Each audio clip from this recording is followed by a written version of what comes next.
Hello everyone, आज का जो हमारा टॉपिक है डिस्कशन का वो है method of preparation of haloarenes. तो हेलोएल्केन्स और हेलोएरीन्स के ना कई सारे अब तक पार्ट आ चुके हैं, जिसके अंदर हमने समझा था सबसे शुरू में कि हेलोएल्केन्स क्या होते हैं, हेलोएरीन्स क्या होते हैं। उसके बाद में हमने इनका क्लासिफिकेशन भी कर लिया था, नोमेनक्लेचर भी कर लिया था, मेथड ऑफ प्रिपरेशन और केमिकल रिएक्शन सिर्फ हमने अब तक हेलोएल्केन्स की है। ठीक है, तो हेलोएरीन्स में जो बाकी है, एक तो मेथड ऑफ प्रिपरेशन है कि इनको बनाते कैसे हैं, दूसरा कुछ केमिकल रिएक्शंस हैं हेलोएरीन की। इतना होने के बाद ये चैप्टर हो जाएगा खत्म। ठीक है, हेलोएल्केन्स और हेलोएरीन्स। तो आज जो हमें बेसिकली डिस्कस करना है वो डिस्कस क्या करना है, मेथड्स ऑफ किसके मेथड, प्रिपरेशन ऑफ हेलोएरीन्स। तो क्या करना है, मेथड करने हैं प्रिपेयर करने के लिए किसको, हेलोएरीन्स को, कि कौन कौन से वो मेथड्स होते हैं। तो बेसिकली देखो, पढ़ना हमको यहाँ पे सिर्फ दो तरह के मेथड्स हैं जिसमें हम प्रिपरेशन पढ़ेंगे किसकी, हेलोएरीन्स की। तो दो मेथड्स हैं हमारे पास। फर्स्ट जो है वो है by electrophilic substitution reaction of benzene. क्या करना है, इलेक्ट्रोफिलिक सब्स्टिट्यूशन रिएक्शन पढ़नी है किसके ऊपर, कौन, बेंजीन के ऊपर। ठीक है, दूसरा जो हमें यहाँ पे पढ़ना है वो पढ़ना है बाय डाइजोनियम सोल्ट। क्या करना है, डाइजोनियम सोल्ट से हमें क्या बनाना है, हेलोएरीन्स को बनाना है। ठीक है, और डाइजोनियम सोल्ट में भी जो पर्टिकुलर हम एक नेम रिएक्शन को देखेंगे वो होगी हमारी कौन सी, सैंड मेयर्स रिएक्शन। कौन सी रिएक्शन हो जाएगी वो, सैंड मेयर्स रिएक्शन, जो कि बहुत ज्यादा क्या भी है, इंपॉर्टेंट भी है बोर्ड्स के लिए। डायरेक्ट क्वेश्चन आता है 5 या 6 नंबर का, यहाँ से long question Sandmeyer's reaction का। ठीक है, तो मेथड ऑफ प्रिपरेशन पढ़ेंगे हम हेलोएरीन्स की। तो सबसे पहले जो हम स्टार्ट करते हैं, ये थोड़ा सा छोटा पार्ट है डाइजोनियम सोल्ट वाला, तो पहले हम इसको डिस्कस कर लेंगे। उसके बाद हम इलेक्ट्रोफिलिक सब्स्टिट्यूशन को पढ़ेंगे पूरा डिटेल में। ठीक है, तो चलो करते हैं स्टार्ट फिर। बाय किससे, डाइजोनियम सोल्ट से क्या बनाएंगे हम, हेलोएरीन को बनाएंगे, या मैं बोलूं किसको बनाएंगे, अराइल हलाइड को बनाएंगे। ठीक है, तो क्या करना है हमें, सबसे पहले करना है फ्रॉम डाइजोनियम सोल्ट। क्या करना है, फ्रॉम डाइजोनियम सोल्ट। ठीक है, तो सबसे पहले अगर आप एक चीज यहाँ पे देखो, एक ना नाम लिखा हुआ है क्या, डाइजोनियम सोल्ट। क्या लिखा है, डाइजोनियम सोल्ट। तो हमें क्या देखना है सबसे पहले कि डाइजोनियम सोल्ट का मतलब होता क्या है बेसिकली, है ना। डाइजोनियम सोल्ट का मतलब क्या है, तो जो डाइजोनियम सोल्ट होता है उसको हम डायरेक्टली लिखते हैं R पॉजिटिव और X नेगेटिव। क्या लिखा, R पॉजिटिव और X नेगेटिव, ये होता है डाइजोनियम सोल्ट। अब इतना तो समझ नहीं आया कि डायरेक्ट लिख दिया, तो कैसे लिखे, कि जब हमारे पास नाइट्रोजन के क्या होता है, ट्रिपल बॉन्ड होता है, मींस N2 होता है, और वो किसी R ग्रुप से अटैच होता है। किससे अटैच होता है, किसी R ग्रुप से। R हमारा यहाँ पे बेसिकली क्या है, एक अल्काइल ग्रुप है, और अगर ये अल्काइल ग्रुप है दैट मीन्स ये इसके अंदर क्या है, कार्बन भी है। क्या है, कार्बन भी है। तो R हमारा यहाँ पे या तो अल्काइल ग्रुप होएगा या क्या होएगा, कोई अराइल ग्रुप। तो क्या होएगा, R या तो अल्काइल ग्रुप या क्या हो जाएगा, कोई अराइल ग्रुप, और कुछ भी होएगा। बेसिक चीज ये है कि ये क्या होएगा, कोई ना कोई कार्बन कंटेनिंग ग्रुप होएगा। ठीक है, तो नाइट्रोजन ट्रिपल बॉन्ड नाइट्रोजन। ठीक है, अब होता क्या है, देखो कि जो नाइट्रोजन होता है ना, नाइट्रोजन जो होता है वो हमारे ग्रुप नंबर 15 का मेंबर होता है। किसको होता है, ग्रुप नंबर 15 का, है ना, नाइट्रोजन। तो नाइट्रोजन के वैलेंस शेल में कितने इलेक्ट्रॉन्स होते हैं, 5। कितने हैं, 5।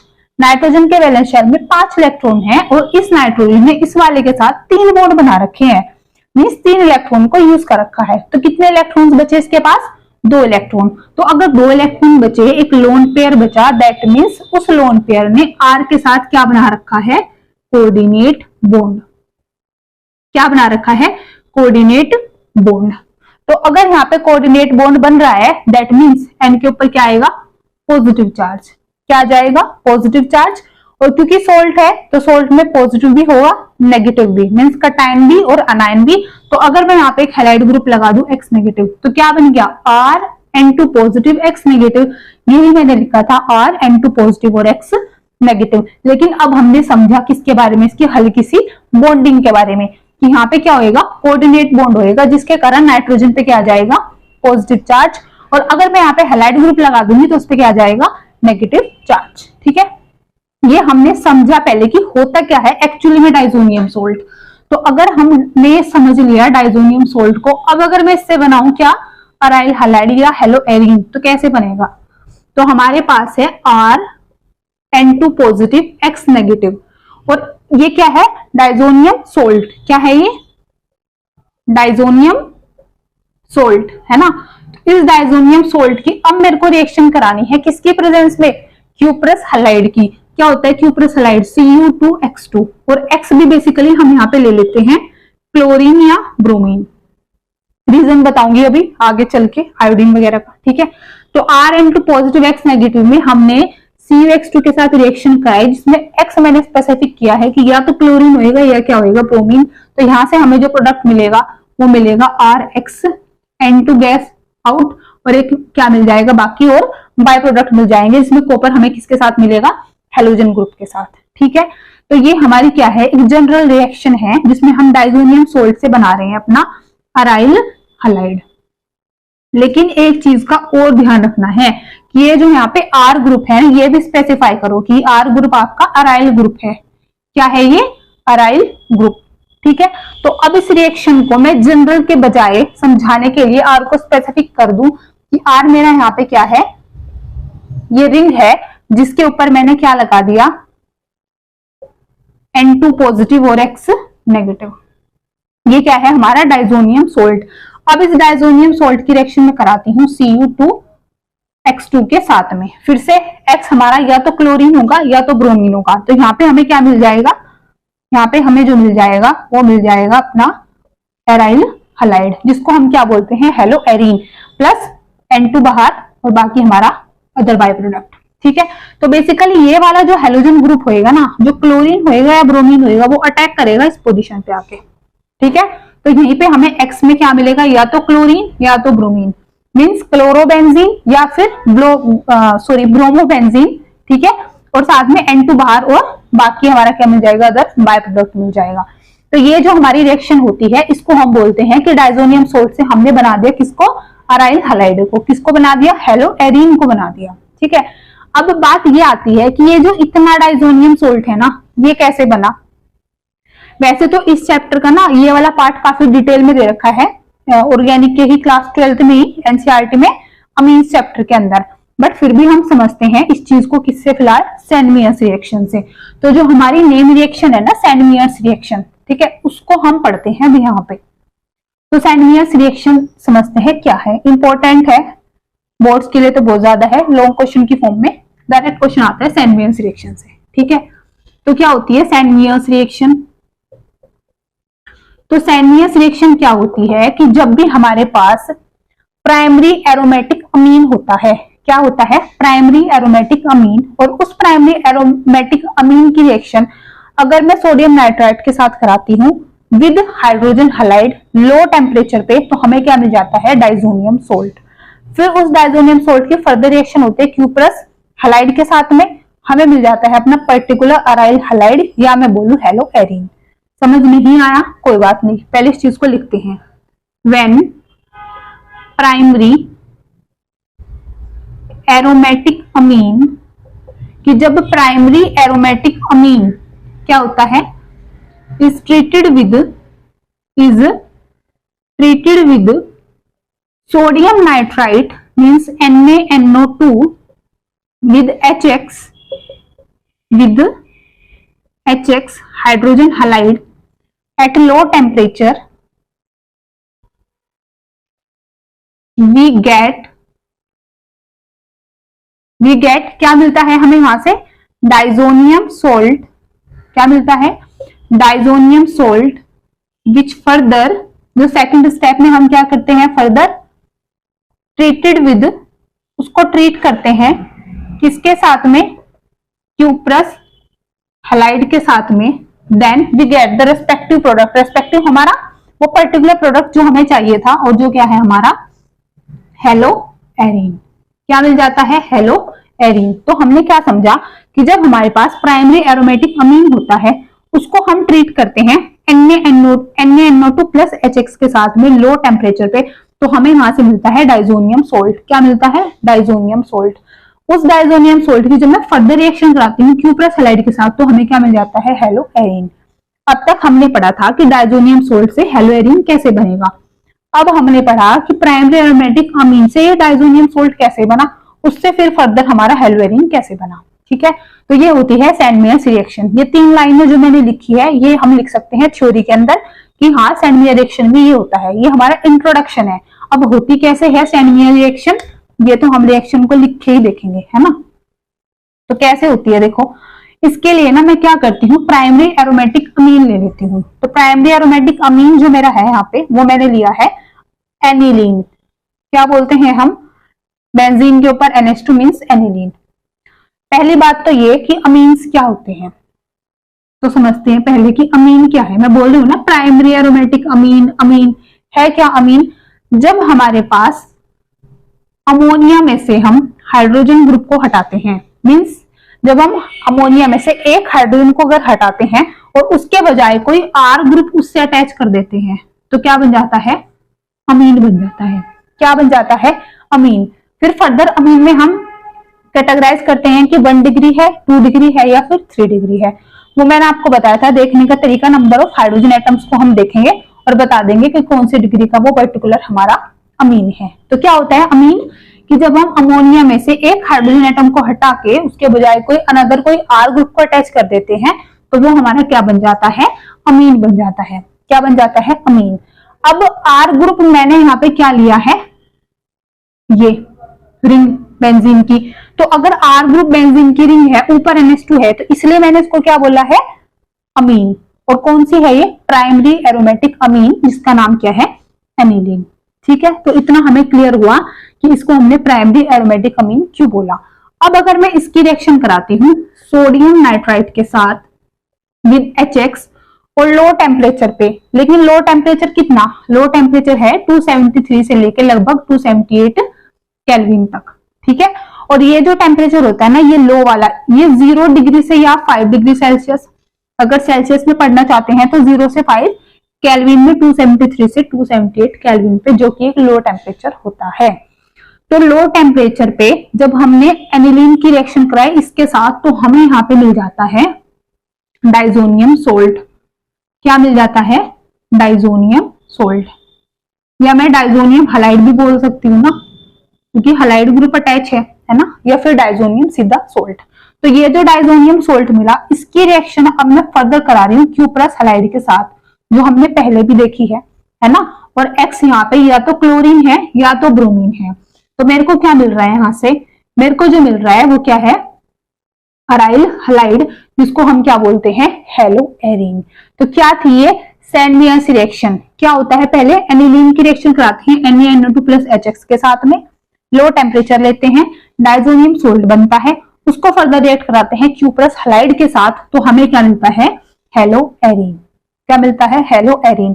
अब कुछ लोगों के दिमाग में ना ये चीज भी चल रही होगी कि मैं इसको क्यू प्लस हलाइड क्यों बोल रही हूँ, है ना। क्या बोल रही हूँ? Q plus halide. क्यूप्रिक क्यों नहीं बोला? तो उसको समझते हैं कि मैंने उसको क्यूप्रस ही क्यों बोला, क्यूप्रिक क्यों नहीं बोला। किसको? Cu2X2। तो देखो अगर मैं लिखती हूँ Cu2X2, एक लिखती हूँ CuX2, पहले समझते हैं कि डिफरेंस क्या है। अगर मैं यहाँ पे कॉपर के ऑक्सीडेशन स्टेट को निकालूं तो मेरे पास क्या है? हेलोजन। एक हेलोजन के ऊपर -1 चार्ज होता है, यहाँ पे है 2 हेलोजन, इनके ऊपर चार्ज कितना होगा टोटल? -2। अगर X2 के ऊपर -2 चार्ज है तो इलेक्ट्रिकल न्यूट्रलिटी प्रिंसिपल को देखते हुए, या फिर इसको अगर न्यूट्रलिटी मेंटेन करनी है उसको देखते हुए, होएगा क्या कि जितने नेगेटिव चार्ज है उतने ही क्या जाने चाहिए हमारे पास? पॉजिटिव। तो यहाँ पे +2 होना चाहिए, मीन्स कॉपर जो यहाँ पे है वो +2 ऑक्सीडेशन स्टेट में बैठा है। ठीक है, ये काम अगर मैं इसके अंदर देखूं, फिर से -2 होएगा, 2 है, यहाँ पे +2, पर फर्क क्या है कि यहाँ पे एक कॉपर के ऊपर +2 चार्ज है, यहाँ पे हमारे पास Cu2 पे है +2, मीन्स 2 कॉपर के ऊपर कितना है? +2 चार्ज। तो एक के ऊपर कितना आया? +1। तो Cu2X2 में कॉपर के ऑक्सीडेशन स्टेट क्योंकि +1 है और CuX2 में क्योंकि +2 है, तो इस वाले स्टेट में हम इसको बोलते हैं क्यूप्रस। क्या बोलते हैं? क्यूप्रस। और इसमें बोलते हैं क्यूप्रिक। ऐसा क्यों? डिटेल में तो ये सब पढ़ते हैं हम रिडॉक्स रिएक्शंस के अंदर, है ना, कि हम हाइपो कब लगाते हैं, अस कब लगाते हैं, इक कब लगाते हैं। लेकिन मैं आपको यहाँ पे थोड़ा बताऊं हल्का फुल्का, तो जब कोई अपनी मैक्सिमम ऑक्सीडेशन स्टेट में बैठा रहता है तो उस टाइम पे हम क्या यूज करते हैं, इक।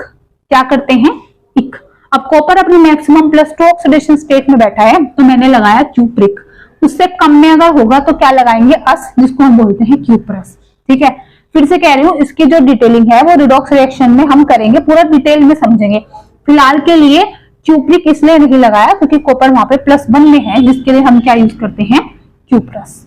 ठीक है, अगर CuX2 होता तो हम बोलते क्यूप्रिक। ठीक, ये चीज।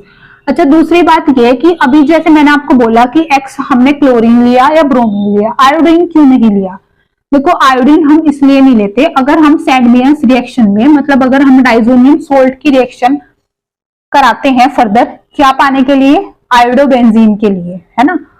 मतलब कि अगर मेरे पास N2 पॉजिटिव है और X नेगेटिव है और मेरे को चाहिए आयोडोबेंजीन, तो मेरे को ना यहाँ पे क्यूप्रस हलाइड लेने की जरूरत नहीं है। हम यहाँ पे क्यूप्रस हलाइड मीन्स Cu2I2 नहीं लेते, बट क्या लेते हैं, Ki, जिसको हम बोलते हैं पोटेशियम आयोडाइड।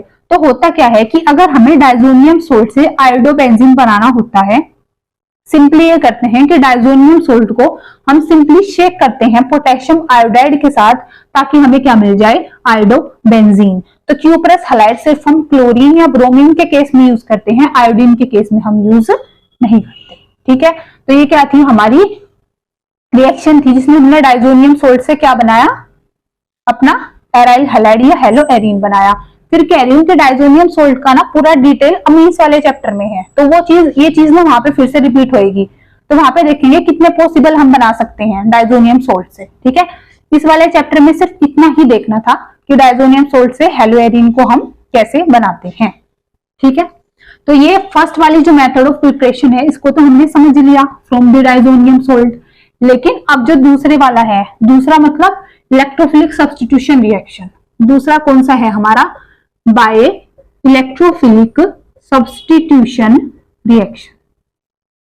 ठीक है, फिर से कोई भी काम करने से पहले ना उसके नाम को देखो, इलेक्ट्रोफिलिक सब्स्टिट्यूशन रिएक्शन। क्या समझ रहे हैं हम यहाँ से, इलेक्ट्रोफिलिक, इलेक्ट्रोफिल मतलब कोई एक इलेक्ट्रोफाइल आएगा।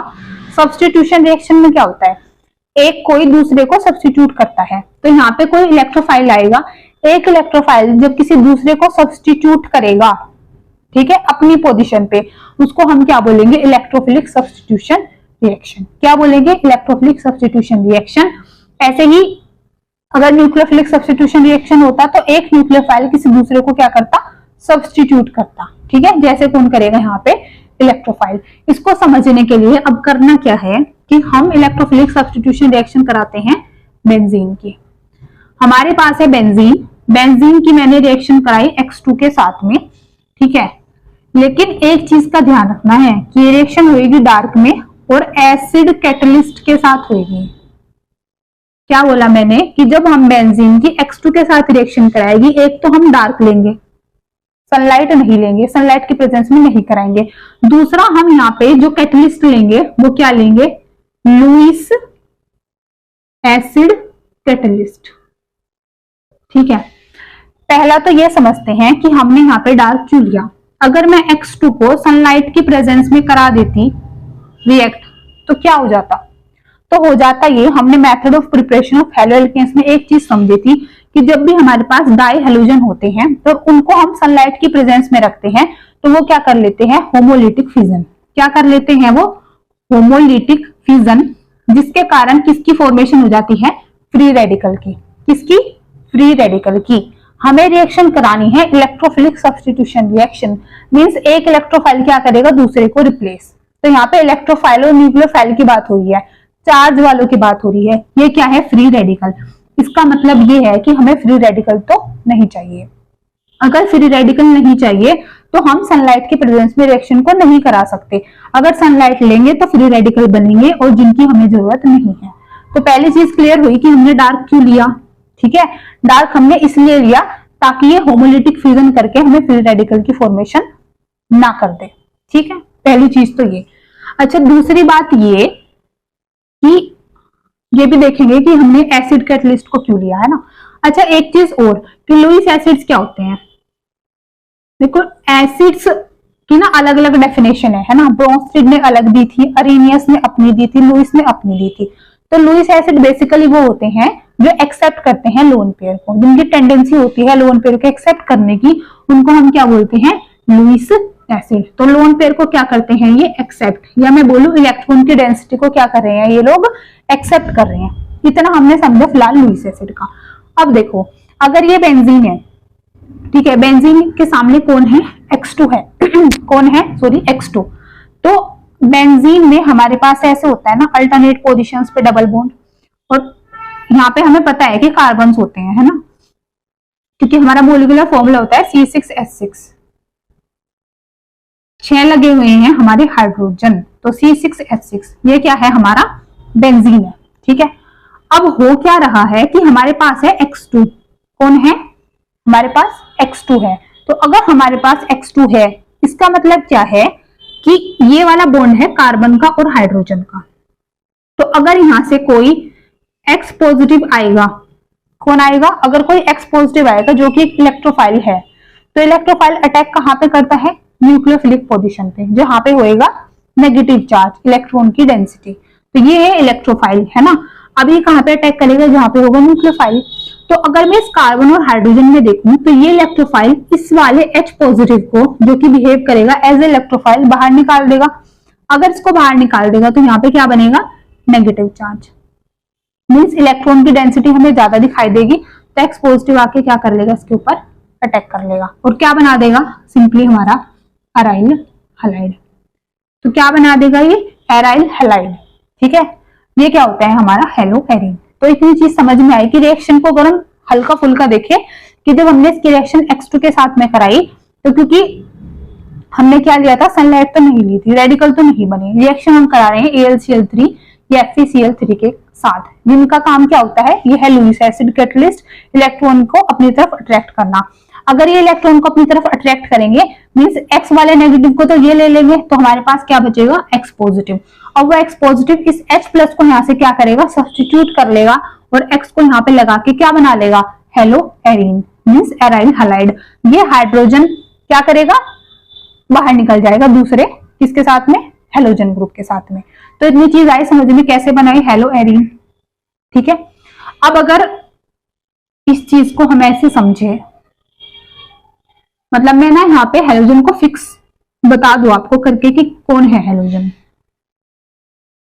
तो अगर ये होता है कि अब मेरे पास है, देखो ये बेंजीन है ना, और बेंजीन की रिएक्शन मैंने कराई Cl2 के साथ in the presence of AlCl3, या मैं ले लू FeCl3 और डार्क। तो होएगा क्या यहाँ पे, देखो ये जो क्लोरीन है ना, क्लोरीन क्लोरीन का अब होमोलिटिक फिजन नहीं होगा, क्या होगा, हेट्रोलिटिक फिजन। हेट्रोलिटिक में एक के ऊपर क्या होगा कि हेट्रोलिटिक में क्या होता है, अगर ये इलेक्ट्रॉन ऐसे शेयर हुए थे तो एक क्या कर लेगा, पूरी डेंसिटी को अपनी तरफ ले लेगा, तो उस पर क्या आ जाएगा, नेगेटिव चार्ज, और दूसरे पे क्या आ जाएगा, पॉजिटिव चार्ज, ठीक है। अब ये कैसे बिहेव करेगा, एज अ इलेक्ट्रोफाइल। तो अगर ये इलेक्ट्रोफाइल की तरह बिहेव करेगा, कौन, Cl पॉजिटिव, तो इस पोजीशन पे आके अटैक करेगा और हमारा H प्लस यहाँ से क्या हो जाएगा, सब्स्टिट्यूट हो जाएगा, यहाँ से हट जाएगा, निकल जाएगा। तो हमें यहाँ से क्या मिल रहा है, क्लोरोबेंजीन। क्या मिल रहा है, क्लोरोबेंजीन। तो ये हमने क्या करा कि सिंपली जब हमने बेंजीन के ऊपर क्या कराया, Cl2 और इनकी प्रेजेंस में रिएक्शन को कराया, ठीक है, तब क्या बना, क्लोरोबेंजीन बना, ठीक है, जिसको हम बोलते हैं एराइल हैलाइड या फिर हेलो एरीन। लेकिन अच्छा एक चीज अब ये समझो कि जैसे ये इलेक्ट्रोफाइल है, ये इलेक्ट्रोफाइल कब ज्यादा अटैक करेगा इस पूरी बेंजीन के ऊपर, तब करेगा जब इसके ऊपर इलेक्ट्रॉन की डेंसिटी बढ़ेगी। जितनी ज्यादा डेंसिटी बढ़ेगी उतना इलेक्ट्रोफाइल जल्दी जाके अटैक करेगा। तो अगर मैं इस बेंजीन रिंग पे कोई ऐसा ग्रुप लगा दूं जो इलेक्ट्रॉन की डेंसिटी को और बढ़ा दे, जो इलेक्ट्रॉन की डेंसिटी को और बढ़ा दे, तो क्या होएगा, तो होएगा ये कि इलेक्ट्रोफाइल और ज्यादा एक्टिवेट हो जाएगा किस चीज के लिए, अटैक करने के लिए, और हमारी जो रिएक्शन है वो इसके कंपैरिजन में थोड़ी क्या हो जाएगी, एट फास्टर रेट में। कैसे, इसके लिए आप एग्जांपल ले लो टोलिन का, किसका, टोलीन का। बेंजीन के ऊपर अगर CH3 को लगा देते हैं उसको बोलते हैं हम टोलीन। CH3 क्या करेगा, CH3 इलेक्ट्रॉन डेंसिटी देगा बेंजीन को। अगर ये इलेक्ट्रॉन की डेंसिटी देगा तो होगा क्या, यहाँ पे पार्शियल पॉजिटिव और यहाँ पे पार्शियल नेगेटिव। मींस इस CH3 ने हमारी रिंग को क्या कर दिया है, एक्टिवेट। क्या कर दिया है, रिंग को एक्टिवेट। अगर रिंग एक्टिवेट हो गई तो अब मैंने जो यहाँ पे Cl2 लिया था उसमें से जो मेरे पास इलेक्ट्रोफाइल है Cl पॉजिटिव, वो ज्यादा जल्दी से आके इस पोजीशन पे क्या करेगा, अटैक करेगा। क्या वो इस पोजीशन पे आके अटैक करेगा कि अगर ये इलेक्ट्रॉन की डेंसिटी को बढ़ा देगा? नहीं, वो उस पोजीशन पे अटैक नहीं करता। तो फिर होता क्या है, होता ये है कि हमारे पास क्या है, CH3। तो अगर CH3 है तो CH3 अगर इलेक्ट्रॉन की डेंसिटी को बढ़ा रहा है तो क्या वो इसी पोजीशन पे बढ़ा रहा है? अगर CH3 इलेक्ट्रॉन की डेंसिटी को बढ़ा रहा है तो हम यहाँ पे क्या बना के देखेंगे, रेजोनेटिंग स्ट्रक्चर। तो रेजोनेटिंग स्ट्रक्चर अगर हम बनाते हैं तो हमें क्या पता चलता है कि इलेक्ट्रॉन की डेंसिटी जो है हमारी वो दो पोजीशंस पे बढ़ती है। और वो पोजीशंस कौन कौन सी होती है, ऑर्थो और पैरा पोजीशन। ये मैंने बताया था कि अगर ये ग्रुप है इसके रेस्पेक्ट में ये ऑर्थो, ये मेटा और ये पैरा। ठीक है, तो अब अगर ये इलेक्ट्रॉन की डेंसिटी को देगा बेंजीन रिंग के अंदर, जब हम इसकी रेजोनेटिंग स्ट्रक्चर्स को बनाएंगे, जो हम पढ़ेंगे आगे चल के स्ट्रक्चर्स को भी बनाएंगे, ठीक है, तो अगर हम इलेक्ट्रॉन की डेंसिटी को क्या करते हैं, ट्रांसफर करते हैं इस रिंग के अंदर, तो इलेक्ट्रॉन की डेंसिटी कहाँ पे बढ़ती है, ऑर्थो और पैरा पोजिशन पे बढ़ती है। कैसे पता चला, रेजोनेटिंग स्ट्रक्चर को बनाएंगे, वहां से जब हम रेजोनेटिंग स्ट्रक्चर बनाएंगे तो उन स्ट्रक्चर्स में नेगेटिव चार्ज हमें ऑर्थो और पैरा पे देखने को मिलेंगे। अगर ऑर्थो और पैरा पे देखने को मिलेंगे, दैट मींस कि Cl पॉजिटिव के पास अब पॉसिबिलिटी है कि वो ऑर्थो पे भी अटैक करेगा और वो किस पे भी करेगा, पैरा पे भी करेगा। तो यहां से जो हमें प्रोडक्ट मिलेगा वो क्या मिलेगा, वो देखते हैं। ठीक है, अगर ये ऑर्थो पे भी करेगा और पैरा पे भी करेगा, दैट मींस कि अगर ये CH3 है तो एक बार तो Cl यहाँ पे आके अटैच हो जाएगा और एक बार हमारा जो Cl ग्रुप है वो क्या हो जाएगा, इस पोजीशन पे आके अटैच हो जाएगा। इसके रेस्पेक्ट में ये कौन सी पोजीशन है, ऑर्थो, और जी ये वाली आपकी कौन सी पोजीशन है, पैरा। कौन सी है वो, पैरा पोजीशन है। ठीक है, तो अब अगर मैं इसको थोड़ा ढंग से लिख के दिखाऊं, ठीक है, फिर हम समझेंगे कि ऑर्थो पैरा तो चलो बन गए, उसमें से भी हमारे पास मेजर प्रोडक्ट कौन सा बना। ये क्या था, मैंने इस बार एक्टिवेटिंग रिंग लगा दी, सॉरी एक्टिवेटिंग ग्रुप लगा दिया है CH3, जो कि इलेक्ट्रॉन की डेंसिटी को बढ़ाएगा बेसिकली किस पोजीशन पे, ऑर्थो पोजीशन पे और पैरा पोजीशन पे। कैसे पता चला, रेजोनेटिंग स्ट्रक्चर्स की हेल्प से। इसकी रिएक्शन अगर हम Cl2 के साथ कराते हैं in the presence of AlCl3 या फिर FeCl3 और ले लेते हैं हम क्या, डार्क। क्या ले लेते हैं, डार्क। तो होएगा क्या कि हमें यहाँ पे ना दो प्रोडक्ट मिलेंगे, क्योंकि इलेक्ट्रॉन की डेंसिटी तो दो ही पोजीशन पे बढ़ी है, एक तो ऑर्थो वाले पे बढ़ी है ना, और जो दूसरी आपकी कौन सी बढ़ी है, पैरा वाली पोजीशन पे। किस पे बढ़ रही है, दूसरी पैरा वाली पोजीशन पे। तो ये हमारे पास है ऑर्थो प्रोडक्ट, ये वाला है पैरा प्रोडक्ट।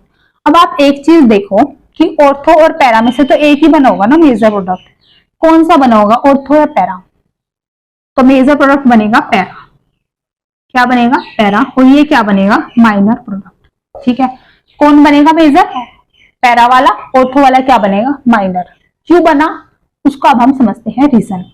देखो क्या रीजन है, कि रीजन ये है, यहीं पे समझ, हाँ यहीं समझ लेते हैं। देखो रीजन ये है कि हमारे पास जो Cl पॉजिटिव था वो कैसे आया था, इलेक्ट्रोफाइल की तरह, वो आया था इलेक्ट्रोफाइल की तरह। हमने देखा कि CH3 अगर इलेक्ट्रॉन की डेंसिटी देता है बेंजीन रिंग के अंदर, तो जो इलेक्ट्रॉन की डेंसिटी देगा उसके ऊपर पार्शियल पॉजिटिव चार्ज आएगा, जो लेगा उस पे आएगा पार्शियल नेगेटिव, क्योंकि नेगेटिव बने हैं यहाँ पे, है ना। Cl पॉजिटिव के ऊपर भी क्या है, Cl के ऊपर भी पॉजिटिव है और यहाँ पे भी हमारे पास पार्शियल पॉजिटिव चार्ज है। ठीक है, अब अगर Cl पॉजिटिव वाला अप्रोच करता है ऑर्थो पोजीशन से, तो इसके ऊपर भी पॉजिटिव और इसके ऊपर भी पॉजिटिव, तो पॉजिटिव पॉजिटिव आपस में क्या करेंगे, रिपल्शन। तो यहाँ पे इस पोजीशन पे अगर Cl पॉजिटिव आएगा तो उसको यहाँ पे क्या मिलेगा देखने के लिए, रिपल्शन। ठीक है, ऊपर से CH3 भी बैठा है और Cl भी, ग्रुप भी ठीक ठाक है ना। Cl कोई छोटा ग्रुप तो है नहीं, तो ग्रुप भी क्या है, ठीक ठाक। तो इसको हल्की सी क्या भी होगी, स्टेरिक रिपल्शन भी फील होगी, साथ में ये रिपल्शन भी होगी कि दोनों का चार्ज क्या है, सेम है। लेकिन अगर ये CH3 के रेस्पेक्ट में पैरा पोजीशन पे Cl पॉजिटिव आता है, तो क्योंकि यहाँ से डिस्टेंस बढ़ जाती है, तो पॉजिटिव चार्ज का रिपल्शन यहाँ पे नहीं लगता, ना पॉजिटिव का लगता, ना ग्रुप के कारण जो स्टेरिक रिपल्शन होता है वो लगेगा। इसलिए ऑर्थो प्रोडक्ट के बजाय पैरा प्रोडक्ट हमारा क्या हो जाएगा, मेजर प्रोडक्ट। क्यों, हमने समझा क्योंकि सेम चार्ज वाले अगर पास पास आके बैठेंगे तो उनमें क्या हो सकती है, रिपल्शन हो सकती है ना। और अगर वो दूर है, डिस्टेंस ज्यादा है, तो रिपल्शन नहीं होगी। अगर रिपल्शन नहीं होगी दैट मीन्स वो वाला ज्यादा स्टेबल होगा और हमारा क्या होगा, वो मेजर प्रोडक्ट। ठीक है, इसलिए ही हमारा पैरा वाला क्या बनता है, इस केस में मेजर प्रोडक्ट बनता है। अब अगर हमने रिएक्शन कराई तो रिएक्शन में ऐसा तो है नहीं कि मेजर ये बना तो बस यही बना, माइनर भी तो बना ना, मतलब हमें तो मिक्सचर मिला। तो अगर हमें ऑर्थो और पैरा का मिक्सचर मिला, अब हमको इनको सेपरेट करना है, तो हम इनको कैसे सेपरेट करेंगे, अब फ्रैक्शनल डिस्टिलेशन की हेल्प से।